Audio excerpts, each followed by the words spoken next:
kalau teman sekarang, dulu itu di bekas toko. Nongkrong, ngopi. Nongkrong sama sahabat itu di sini. Jadi teman-teman kalau sore-sore ngopi-ngopi gitu ya, nanti kita juga kalau sahabat. Kontennya dikit di sini. Kita perlu kamu ya, di kan di basah. Itu dari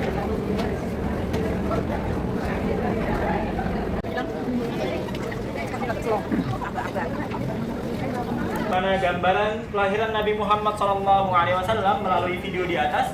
Video di atas akan menggunakan bahasa Arab dan kemudian akan saya jelaskan dengan bahasa Indonesia. Kebodohan, kekacauan, di mana berhala disembah, yang kuat menindas yang lemah. Bahkan mereka menguburkan hidup-hidup bayi perempuan mereka.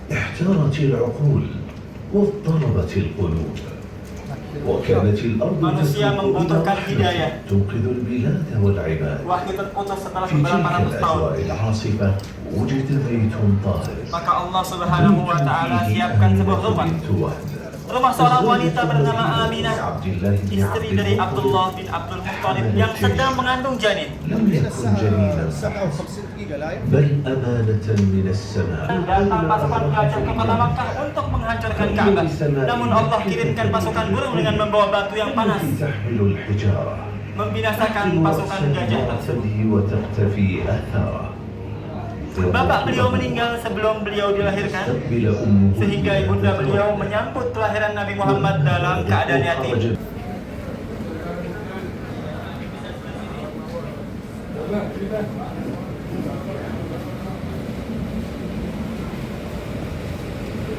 Ya, laki-laki sebelah sini. Berdiri.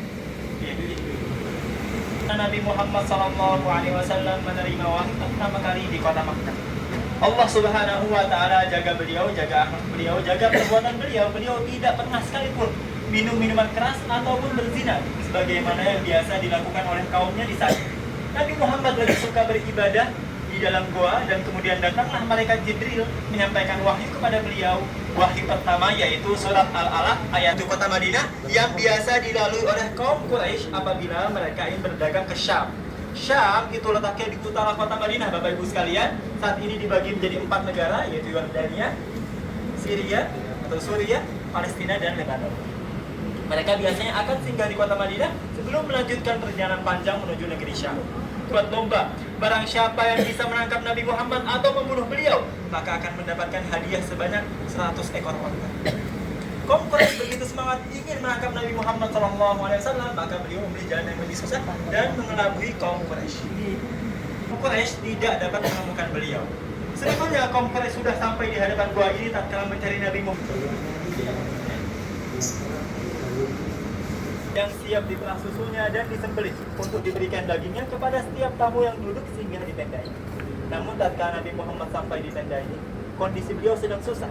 Kambing-kambing yang ada hanya tersisa yang kecil-kecil, tidak menghasilkan susu. Mohon maaf, Pak. Kambing-kambing yang ada hanya kecil-kecil. Temboknya terbuat dari batu bata yang dilekatkan dengan tanah liat. Kemudian tiangnya terbuat dari batang kayu pohon kurma.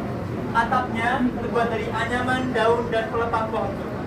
Atapnya tidak tinggi, disebutkan apabila seorang laki-laki mengangkat tangannya di zaman itu, maka dia akan bisa menyentuh atap Masjid Nabawi di zaman tersebut. Di samping Masjid Nabawi, Nabi Muhammad SAW membangun sebuah rumah. Di samping kanan saya ini adalah replika dari rumah ibunda Aisyah radhiyallahu anha. Rumah yang Nabi Muhammad SAW bangun di samping Masjid Nabawi menghubungkan tempat tinggal beliau dengan Masjid Nabawi melalui sebuah pilar. Rumah beliau dibagi menjadi 2 bagian. Bagian pertama bagian depan, bagian teras tempat di mana beliau menjamu tamu-tamu beliau, ukurannya kurang lebih 3 dikali 5 meter saja. Kemudian bagian kanan, bagian ini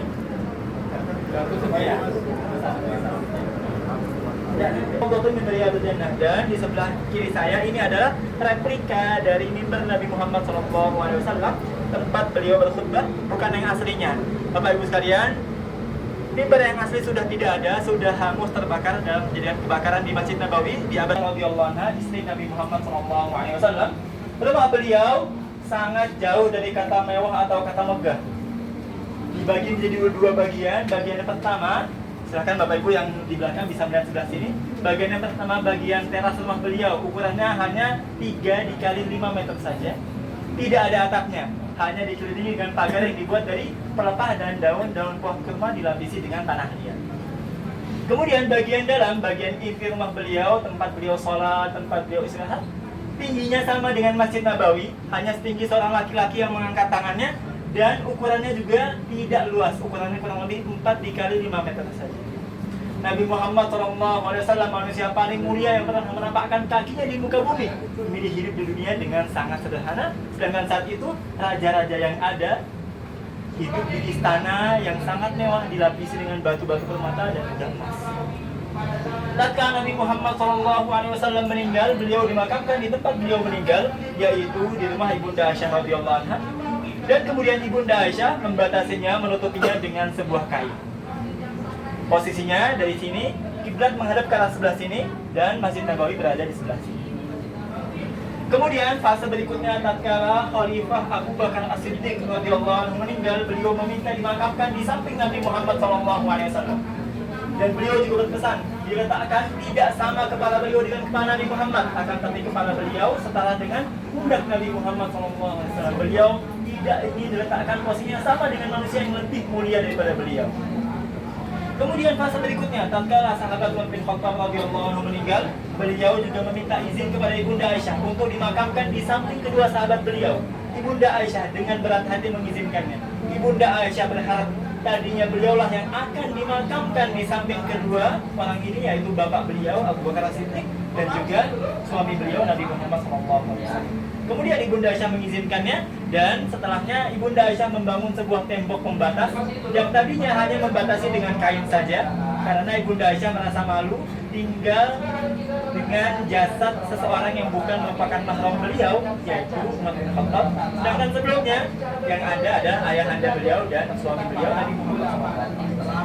Kemudian berikutnya, tatkala Ibunda Aisyah meninggal dan dimakamkan di makam Baqi, Masjid Nabawi diperluas sampai menyentuh rumah Ibunda Aisyah radhiyallahu anha, maka dibangunlah tembok beberapa lapis, bisa dilihat sebelah sini dan sebelah sini.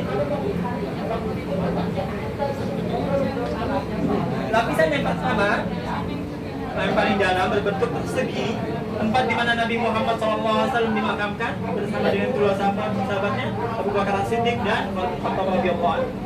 Dan kemudian tembok lapisan yang kedua, nah tembok lapisan kedua ini dibuat bentuknya segi 5 jemaah sekalian, supaya orang-orang yang sholat di belakang tidak menganggap sholat menghadap ke arah kuburan Nabi Muhammad SAW. Kemudian dibuatlah tembok yang ketiga. Tembok lapisan ketiga inilah yang bisa kita saksikan sampai hari ini. Apabila laki-laki bapak-bapak masuk dari pintu 1 menyampaikan salam kepada Nabi Muhammad, maka akan melewati sebelah sini. Posisinya adalah makam Nabi Muhammad SAW, kemudian belakangnya Abu Bakar As-Siddiq, kemudian di belakangnya lagi Umar bin Khattab radhiyallahu anhu. Kalau ibu-ibu tidak diperkenankan masuk dari pintu 1, maka akan masuk di bagian sini, bagian Raudhah Syarifah di sebelah kirinya, atau apabila menghadap kiblat sebelah kirinya merupakan rumah Ibunda Aisyah sekaligus makam Nabi Muhammad SAW. Berikutnya silakan sebelah sini. Bagaimana sederhananya hidup Nabi Muhammad SAW. حين بنى رسول الله صلى الله عليه وسلم مسجدا شيد بجواره حجراته من اللبن والجبن سقفها يكاد الرجل يلمسه بيده وبجوارها فسحة محجرة تحجبها عن الأنظار. لم تكن إلا مسكنا صغيرا لكنها وسعت وحي السماء.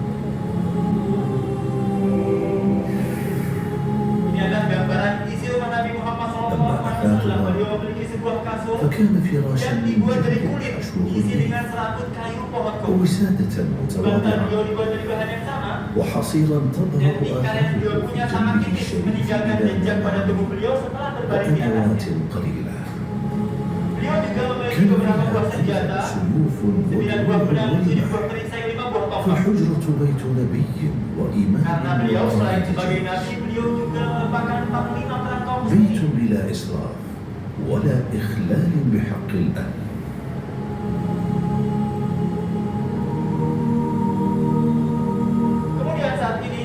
واليوم يحتضن هذا كان جسده الشريف وصاحبيه رضي الله عنهما شاهدا على أن أعظم من وطئ الثرى اختار حياة Jadi الزهد. saksi bagaimana manusia paling mulia yang telah menapakkan kaki di muka bumi memiliki hidup dengan sangat-sangat هنا sederhana. يخفق القلب.